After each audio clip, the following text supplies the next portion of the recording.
अभी एक सवाल मुझे पूछा गया, हम जब विवाह करते हैं ना, तो विवाह करते समय कुछ मिलान किया जाता है, नाड़ी का मिलान करते हैं, गोत्र का मिलान करते हैं।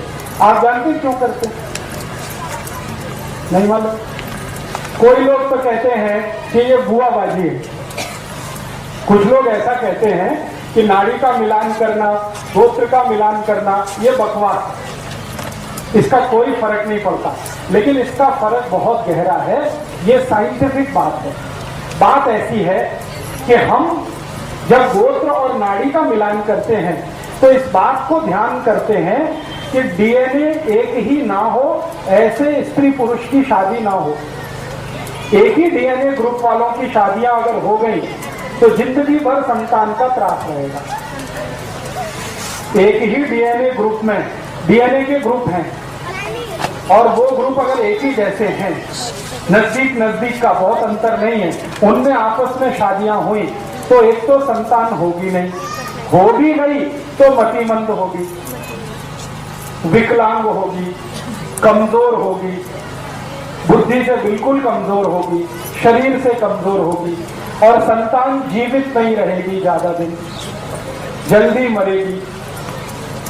अगर एक ही ब्लड ग्रुप के नजदीक वालों की शादियां हो गई तो जब हम नाड़ी और गोत्र देखते हैं तो उसका इसी बात का ध्यान रखते हैं। एक ही नाड़ी और एक ही गोत्र में शादी इसलिए नहीं करते हैं ताकि डीएनए एक ना हो। डीएनए एक होने के चांसेस तभी हैं जब नाड़ी एक हो और गोत्र एक हो, तो 100% ब्लड ग्रुप एक हो जाता है, इसलिए ये ध्यान रखा जाता है। तो हमारे बुजुर्गों ने एक परंपरा बनाई, विवाह करने के पहले नाड़ी का मिलान करना, गोत्र का मिलान करना।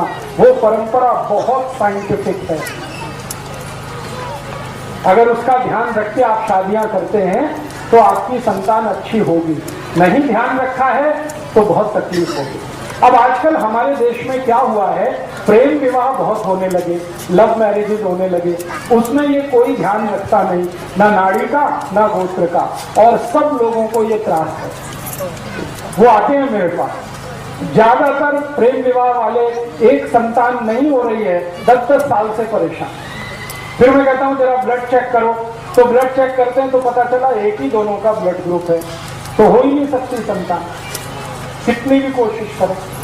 तब मैं उनको कहता कि आपको संतान का सुख नहीं है। तो कहते हमने क्या पाप किया था? तो मैंने कहा आपने पाप एक ही किया था, प्रेम विवाह किया था, यही पाप आपने किया। अगर नाड़ी गोत्र का ध्यान रख के करते तो ये नहीं होता। माने इसका क्या है? माने इसका सीधे से ये है कि अगर हम प्रेम विवाह भी करते हैं तो इस बात का ध्यान रखें। अगर इस बात का ध्यान आप नहीं रखते तो आपको भविष्य में बहुत तकलीफें आएंगी। तब प्रेम तो छूट जाएगा, विवाह जो है घिसटता हुआ जाएगा। ये जो प्रेम है ना, ये ज्यादा दिन टिकता विकता नहीं है, क्योंकि ये आवेग जैसा होता है, ये इम्पल्स है। एक कुछ खास तरह का हार्मोन हमारे माइंड में बनता है, उसका नाम है डोपामाइन। और डोपामाइन एक अकेला हार्मोन है जो थोड़ी देर ही टिकता है। तो प्रेम भी डोपामाइन का असर है, थोड़ी देर टिकता है, उसके बाद खत्म हो जाता है, स्त्री में भी पुरुष में भी। और जब प्रेम खत्म हो जाता है तब जीवन में असली संघर्ष शुरू होता है, असली। और वो इतना खराब संघर्ष होता है कि कोई देख नहीं सकता।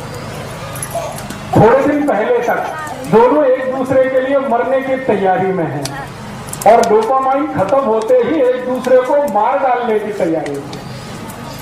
ये ऐसी हालत हो जाती है। एक दिन पहले तक या 2 दिन पहले तक या 5-10 दिन पहले तक किसी स्त्री को उसका पुरुष और किसी पुरुष को उसकी स्त्री दुनिया का सबसे सुंदर, इससे ज्यादा सुंदर तो हो ही नहीं सकता। और 5-6 दिन के बाद ही दुनिया का सबसे कुरूप चेहरा वही है जो उसकी अपनी स्त्री है या उसका अपना पति है। ये सारा खेल डोपामाइन का है। तो प्रेम विवाह जो होते हैं ना, इनमें मैंने अक्सर देखा कि विवाह होते ही प्रेम थोड़े दिन में फना हो जाता है, खाली विवाह रह जाता है, लव चला जाता है, मैरिज रह जाती है, और वो ऐसी घिसटती है जैसे एक टांग का आदमी घिसटता है। तो आप जीवन में कोई फैसला करें तो किसी आवेग में ना करें, मेरा ये कहना है। एक डॉक्टर की नाते मैं आपको सलाह दूंगा कि कभी भी जब आपके मन में इंपल्स बहुत ज्यादा हो तो कोई फैसला मत करिए, क्योंकि फैसले के गलत होने की शक्यता सबसे ज्यादा है। इंपल्स बहुत है तो एक बात याद रखिए, डोपामाइन नाम का हार्मोन बहुत है, और ये हार्मोन है विवेक को खत्म कर देता है। विवेक काम ही नहीं करता, विवेक काम नहीं करेगा, फैसला गलत होगा। फैसला गलत होगा, जीवन भर आप पछताएंगे कि हमने एक समय पे छोटा सा गलत फैसला किया, उसका दुष्परिणाम जीवन भर भुगतना पड़ा। तो ये आप मत करिएगा। प्रेम करिए, लेकिन विवाह करने से पहले इन बातों का ध्यान रखिए। मैं ये नहीं कहता कि प्रेम मत करिए, प्रेम तो बहुत आवश्यक है जीवन को आगे बढ़ाने के लिए, ले जाने के लिए, लेकिन प्रेम का आवेग खतरनाक है।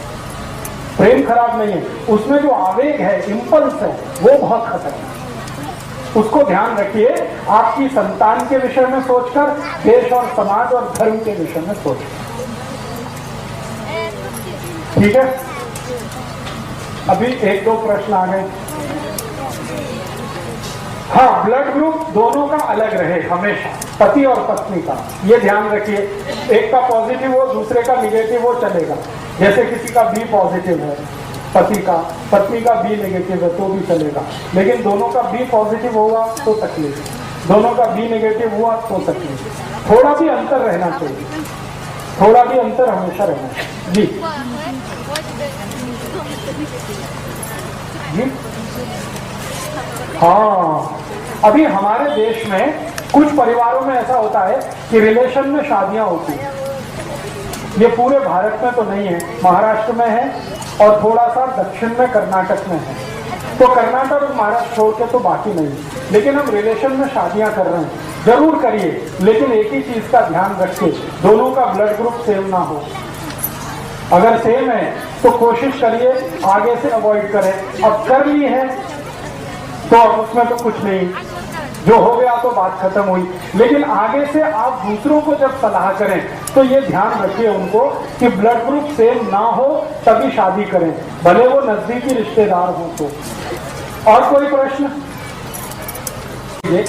कि पति पत्नी दोनों वैवाहिक जीवन जब शुरू करें, अच्छी संतान होना, उसके लिए हमेशा दक्षिण की दिशा में सिर करके सोएं। ये बहुत जरूरी बात थी, मैं भूल गया। पति पत्नी जब अपना जीवन शुरू करें तो हमेशा सिर दक्षिण की दिशा में रख के सोएं, साउथ में। ये भी नियोजन का एक हिस्सा है।